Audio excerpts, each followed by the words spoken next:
I should have known something was off the moment I found the bracelet. A thin silver chain, lying on my kitchen counter as if it belonged there. It didn't. I'd seen it on my sister-in-law, Ivy, more times than I cared to remember, usually while she was leaning against my furniture, drinking my coffee, and telling me how free-spirited people like me don't believe in traditional boundaries. Before continuing with the story, thank you for coming here. For more stories, please subscribe to the channel. And please mention where you listened to it in the comments. Thank you. I slipped the bracelet into my robe pocket and followed the sound of voices down the hallway. My husband, Eli, and Ivy were in the guest room, the one that had slowly turned into her personal studio/closet in the 6 months since she'd temporarily moved in while sorting her life out. The door was half open. I didn't linger to eavesdrop, I simply walked in.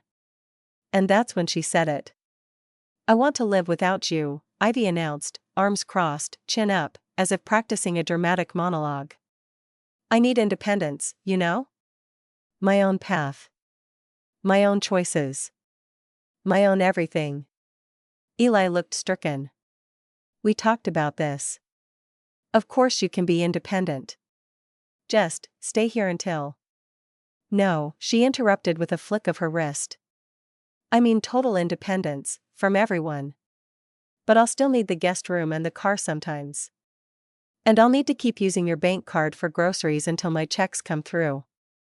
My laugh escaped before I could reel it in. "So independence, but subsidized?" Ivy didn't even blink. "It's not subsidizing. It's support."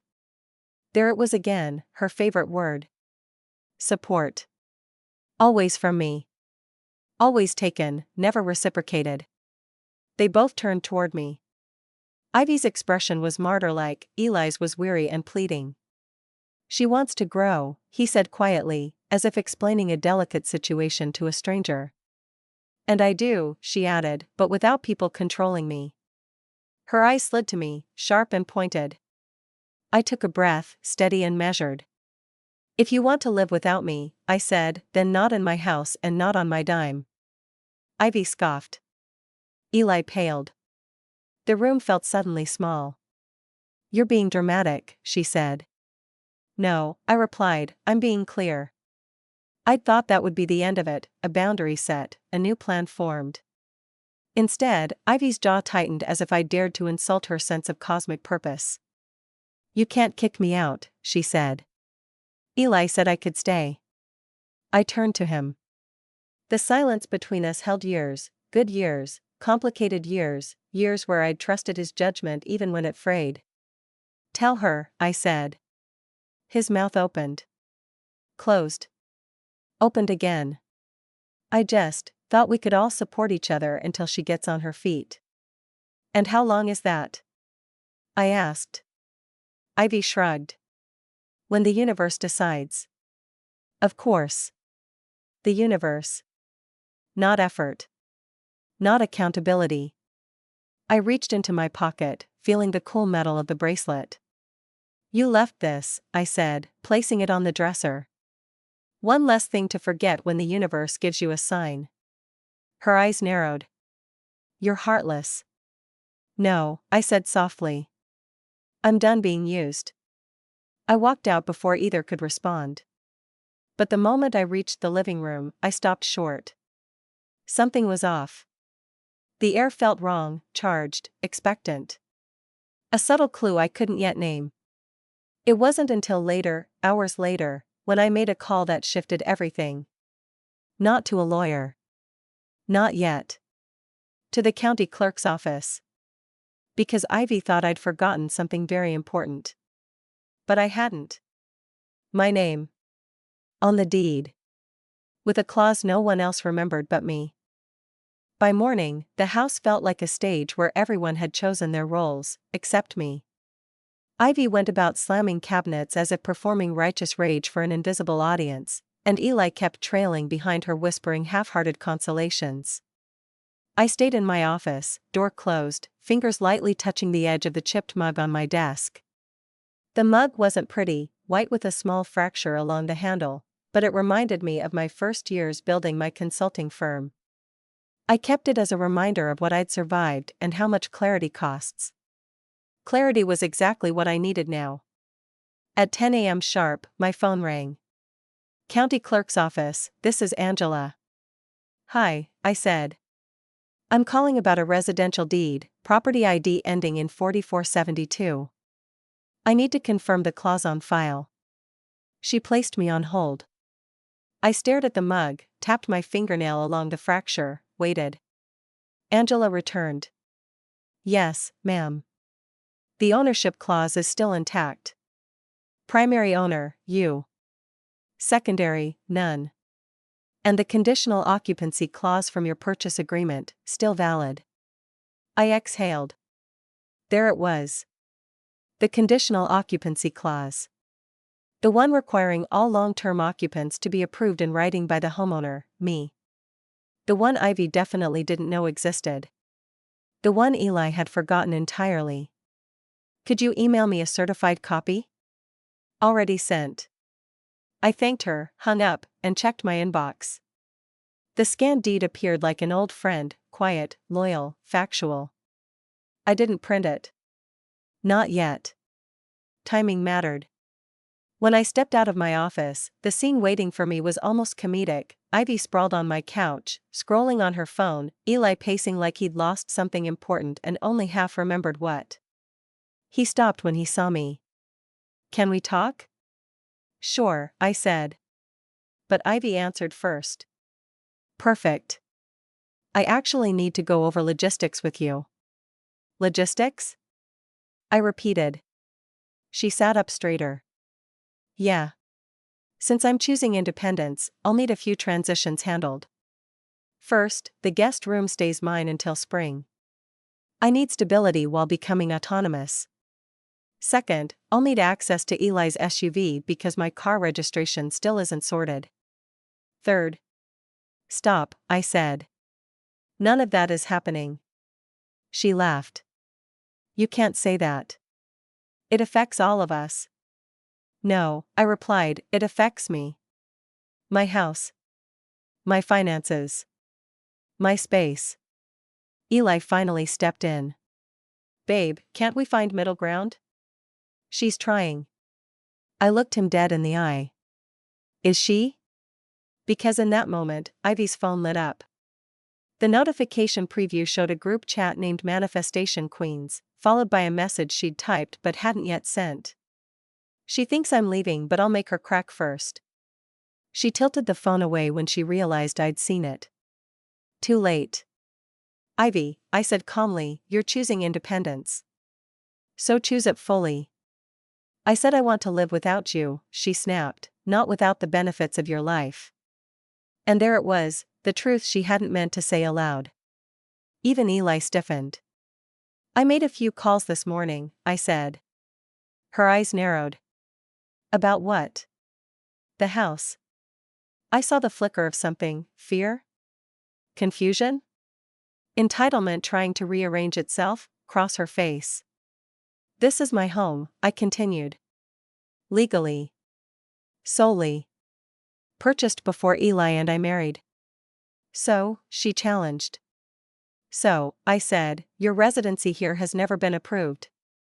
Eli blinked. What? Do you remember the occupancy clause? I asked him. From the original closing? The next morning arrived with the kind of brittle silence that feels like a room holding its breath. Ivy avoided me entirely, which, for her, meant she was preparing some sort of performance. Eli left early for work without saying much beyond a tired, we'll talk later. I didn't push him. Today wasn't about punishing him. It was about pulling the curtain back on the person he kept making excuses for. At 11:25 a.m., I slipped the certified deed copy into a slim navy folder and tucked it under my arm. My chipped mug sat drying next to the sink, small crack catching the sunlight.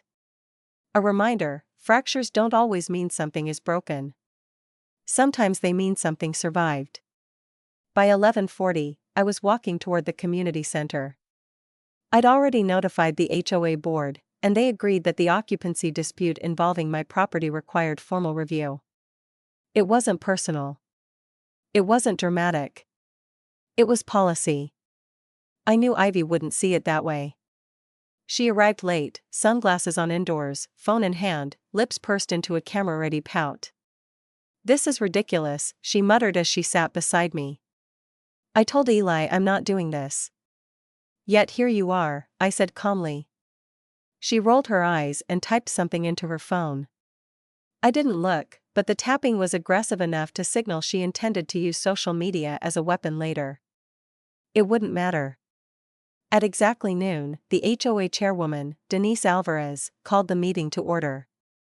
Denise didn't waste time. She'd run the neighborhood for years, and she cared about fairness more than friendliness. "We're here regarding residents' compliance tied to property ID 4472, owned by Mrs. Claire Halston." Hearing my name delivered formally, with authority, grounded me. Ivy smirked. "She dragged me here just because I'm living my truth." Denise looked at her over her glasses.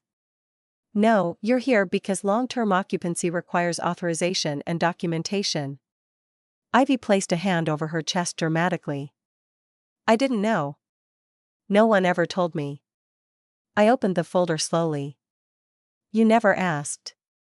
Her face tightened. Denise continued. "Ms. Ivy Rowan, records show you've been residing at this address for 6 months. Is that correct?"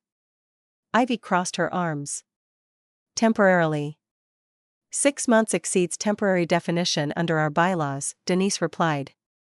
Ivy scoffed. "You can't force me out just because she's being uptight. Families help each other. This is all blown out of proportion." I felt the shift in the room, the subtle annoyance from the board members who'd heard every entitlement speech possible. They weren't swayed. "Mrs. Halston," Denise said, turning to me, "do you have your documentation?" I nodded and placed the certified copy on the table. "This is the deed with the conditional occupancy clause. It was filed at closing and remains active. I never approved written permission for Ms. Rowan to establish residency." The board members leaned in.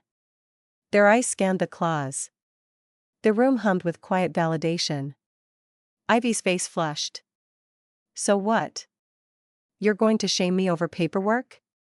"It's not shame," I said. "It's boundaries." She stood abruptly. "I have rights. Eli said I could stay. And he's her husband, he outranks her." Denise raised a hand. "Your brother cannot override a deed he is not listed on. This is a legal matter, not a household argument." The words hit Ivy like a slap. She wasn't used to limits. She wasn't used to adults telling her no. "I want a vote," she said suddenly. "A community vote. Let's see if this neighborhood wants a woman to throw out family." "That's already scheduled," Denise replied. "You requested it when you protested the notice of meeting." I didn't have to hide my surprise. Ivy had filed a protest? She hadn't mentioned that. Typical, push buttons, ignore consequences. I didn't go home right away.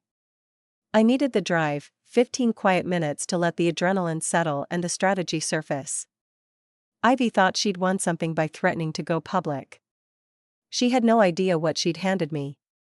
Because last night, long after she'd stormed outside muttering about energetic sabotage, my phone pinged with a notification I hadn't expected, a backup sync from an old group chat she'd added me to months ago and forgotten all about.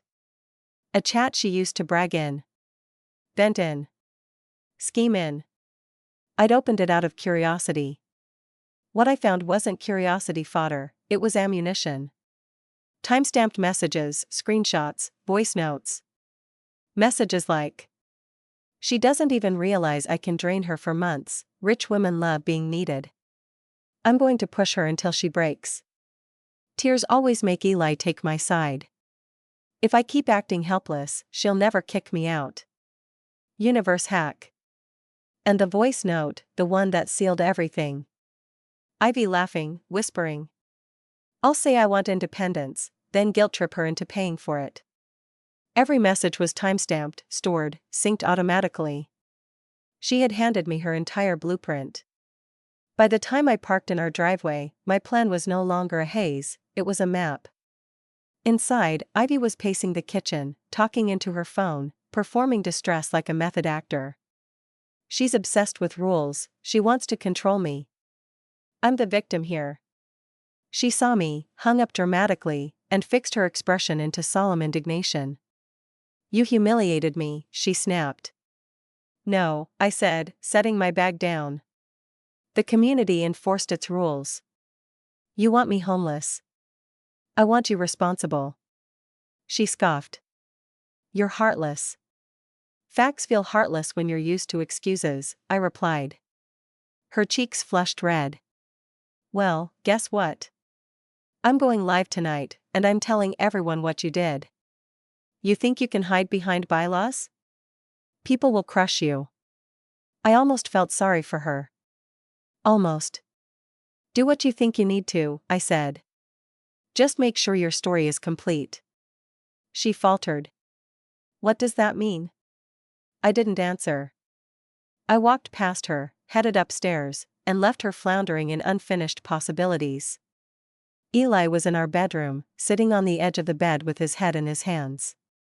Tell me everything, he said without looking up. So I did. Not the sharp version. Not the humiliating version. Just the truth. He listened, quiet, tired, rubbing his temples like someone trying to hold two loyalties that refused to coexist. When I finished, he said, I should have managed her better. No, I said. She should have managed herself. He let out a breath. What now? She's planning something. I can feel it. I know, I replied. Let her. He didn't understand yet. But he would. That evening, I set my chipped mug on the counter and brewed tea. Ivy stormed in wearing makeup heavy enough for a stage show. She positioned her phone on a little ring light she'd set up on my kitchen island, and rehearsed her angles like a pro. Is that for your live stream? I asked lightly. Yep, she said with venomous satisfaction. My followers deserve to know how toxic you are. I sipped my tea. Just remember, truth has receipts. She smirked. I've got mine. I smiled back. So do I. Her hand paused mid-lip gloss swipe. The uncertainty was delicious. You wouldn't, she said quietly. I lifted a brow. Wouldn't what? You're bluffing. I walked to the table, placed my phone down, and tapped the screen once to wake it. Her eyes followed the motion. She couldn't see what was on it, but she could feel something shift. Predators sense when prey stops running. I stepped closer. Ivy, if you twist the story publicly, I will respond with the full story. Not out of spite, out of accuracy. I didn't do anything wrong, she whispered. I pulled up one message and held the phone just far enough for her to glimpse, not enough to read. But she saw the date. The time. The preview line containing her own words. Her throat bobbed. You kept those? They synced automatically, I said. You invited me to that chat, remember? Her face drained of color. But I didn't mean. You meant every word, I said softly. She grabbed the edge of the counter to steady herself. If you show Eli, he'll hate me. No, I said. He'll finally understand you. She stared at me, fear, shame, and something else flickering behind her eyes. Recognition, maybe. Recognition that the universe wasn't protecting her schemes anymore. Then she whispered, barely audible. What do you want from me? 14 days, I said. Quietly. Without lies. Without manipulation. Without drama. She swallowed. And if I do? Then no one hears those messages, I said. Not Eli. Not the community. Not your followers. Her shoulders slumped, deflated. Fine, she said. Whatever. But before she walked away, she added one more thing, maybe the truest sentence she'd spoken since she'd moved in. Her throat bobbed. You kept those? They synced automatically, I said. You invited me to that chat, remember? Her face drained of color. But I didn't mean. You meant every word, I said softly. She grabbed the edge of the counter to steady herself. If you show Eli, he'll hate me. No, I said. He'll finally understand you. She stared at me, fear, shame, and something else flickering behind her eyes. Recognition, maybe. Recognition that the universe wasn't protecting her schemes anymore. Then she whispered, barely audible. What do you want from me? 14 days, I said. Quietly. Without lies. Without manipulation. Without drama. She swallowed. And if I do? Then no one hears those messages, I said. Not Eli. Not the community. Not your followers. Her shoulders slumped, deflated. Fine, she said. Whatever.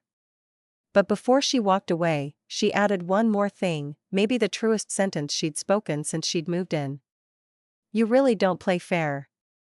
I looked at her, steady. I play honest. Because honesty, when wielded correctly, is the sharpest tool there is. And I wasn't finished using it. The next few days felt strangely calm, unnaturally so. Ivy moved through the house like someone trying to take up as little space as possible, shutting doors quietly, washing her dishes instead of leaving them for the universe to clean, and even avoiding her nightly incense rituals that usually set off the smoke detector. But quiet doesn't mean harmless.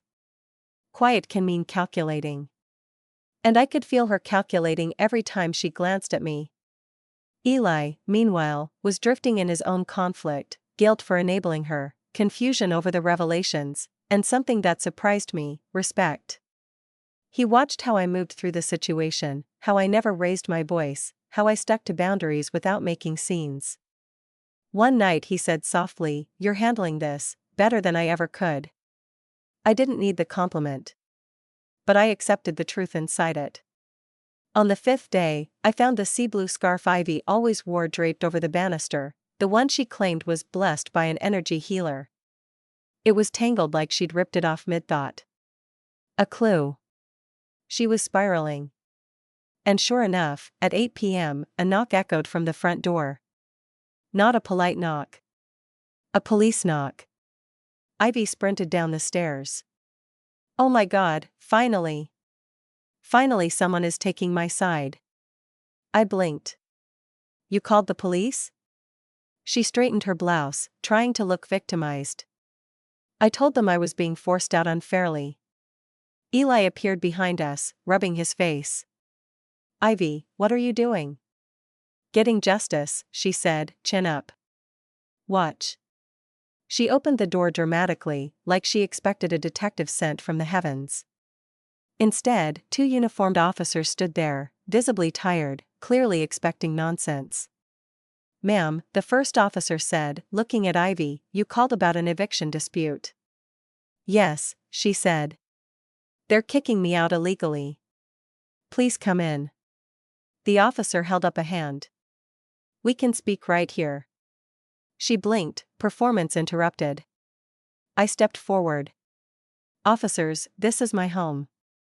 She's my sister-in-law, and she's been given 14 days' notice by the HOA after a community vote. The second officer nodded. We saw the paperwork. Everything checks out. Ivy's mouth twisted. They're lying. This is abuse. I have rights. The first officer sighed. Please understand, this is a civil matter. HOA decisions and occupancy clauses are not criminal issues. We can't override them. Her face dropped.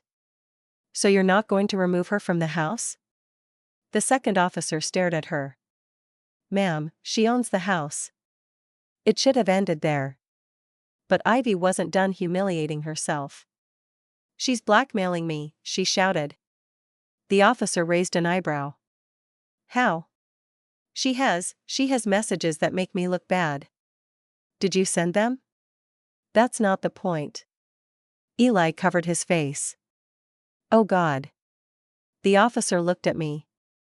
Do you have any reason to believe she's a danger to you or your property? I shook my head. No, officers. Just stress. They gave Ivy the calm, practiced lecture of people who had delivered this speech 1,000 times. This is a civil issue. Resolve it through the HOA or through legal channels. Stop using emergency resources for personal disputes. Then they left. Ivy stood frozen in the doorway, mascara trembling on her lashes.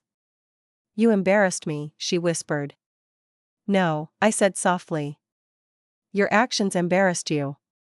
She burst into tears, not the manipulative sobs, but real ones. I don't know what to do, she choked out. I don't know where to go. Eli stepped forward, finally stepping into the role he'd avoided for months. You go where adults go when they need help, he said. You find work. You pay rent. You live within your means. She shook her head violently. You're abandoning me. He exhaled. I'm stopping the cycle. She collapsed onto the stairs, face buried in her scarf, her sea blue shield now doing nothing to protect her. I didn't gloat. I didn't taunt. I didn't twist the moment. I just said. Ivy, you asked to live without me. I'm honoring that. She looked up, eyes red. And the messages? You'll show them? Only if you try to lie publicly, I said. Tell the truth, or tell nothing at all. It was the fairest deal she'd ever been offered. The next morning, the house was quiet again. But this time the quiet felt different, deflated rather than dangerous. Ivy stayed in her room most of the day, packing slowly. Eli helped her when she let him. I stayed out of it, boundaries, upheld quietly. But that evening, as I passed the guest room, I noticed something on the dresser. The sea blue scarf, folded neatly, with a faint scent of lavender. A small offering. A concession. And as I walked away, I knew tomorrow, the final day, would bring the real closure. Not the dramatic kind. The dignified kind. I woke early on the 14th day, the deadline, before the sun even softened the sky. The house was still, breath shallow in its walls, as if it too was waiting to see how this chapter would close. I wrapped my robe around myself, stepped into the hallway, and noticed something unusual. The guest room door was wide open. Ivy stood inside, surrounded by packed boxes, duffel bags, and piles of scarves she couldn't decide whether to keep or donate. She looked smaller, somehow. Like the last 2 weeks had peeled away layers of bravado she'd been clinging to for years. She didn't notice me at first. She was holding the chipped mug from my office, my mug, and turning it in her hands carefully, tracing the fracture with her thumb. My breath hitched. Where did you find that? I asked gently. She startled, almost dropping it. It was on the kitchen counter. I thought it was mine for a second. It isn't, I said. Not cold, just honest. She nodded, placing it down like it was fragile. I know. It's yours. The symbolism wasn't lost on either of us. That crack, still holding together. She swallowed hard. So, this is it. It is, I said. Eli stepped in behind me, hair still messy from sleep. You ready? He asked her. As ready as I'll ever be, she said, voice quiet, stripped of arrogance. We helped her carry some things to the driveway. I didn't have to, but I did. Respect doesn't cost anything, and treating her with dignity didn't contradict the boundaries I'd set. She didn't speak much, just small, tired thank yous. Her ride pulled up, a friend from her yoga group. Ivy hugged Eli longer than she hugged me, which was expected. But when she turned to me, something unexpected happened. I'm sorry, she whispered.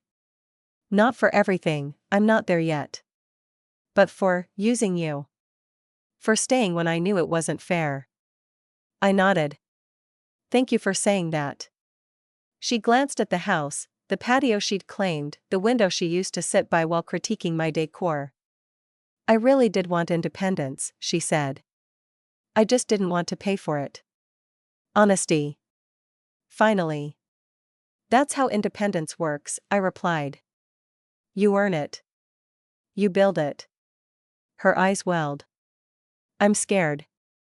I know, I said. But fear isn't a reason to take from others. She nodded slowly. I'll try to do better.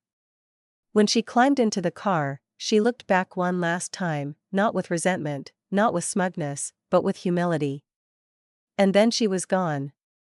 The air shifted immediately, lighter, cleaner, like the house itself exhaled. Eli and I walked back inside. He'd been quiet the whole time, and when we reached the entryway, he finally turned to me with something raw on his face. I should have protected our home better, he said. We both let things slide, I answered. But we're fixing it now. He took my hands. I didn't realize how much this drained you. You handled it with more grace than I deserved. I shook my head. Grace isn't for deserving. It's for surviving. Later that evening, after the house settled into its new rhythm, I brewed tea and took my chipped mug out to the back patio. I watched the sunset paint the sky, soft golds dissolving into blue. A quiet victory, but a real one. Even quiet victories need witnesses. Eli slid open the door and joined me, handing me the sea blue scarf Ivy had left behind. She said it's a peace offering, he murmured. I smiled. A reminder, maybe. Of what? That boundaries are a kind of love too. He sat beside me, our shoulders touching lightly. The yard was peaceful. The house was ours again. And I felt something settle inside me, not vengeance, not triumph. Resolution. That night, I placed the scarf in the hallway drawer, not as a trophy, but as a marker of where we'd drawn the line and held it. The next morning, a message pinged on my phone. From Ivy. A single line. Thank you for not destroying me when you could have. I replied simply. Grow well. Because sometimes, justice isn't a hammer. It's a boundary. And sometimes the strongest revenge is letting someone finally face the life they chose. The house was quiet again. But this time, the quiet felt right.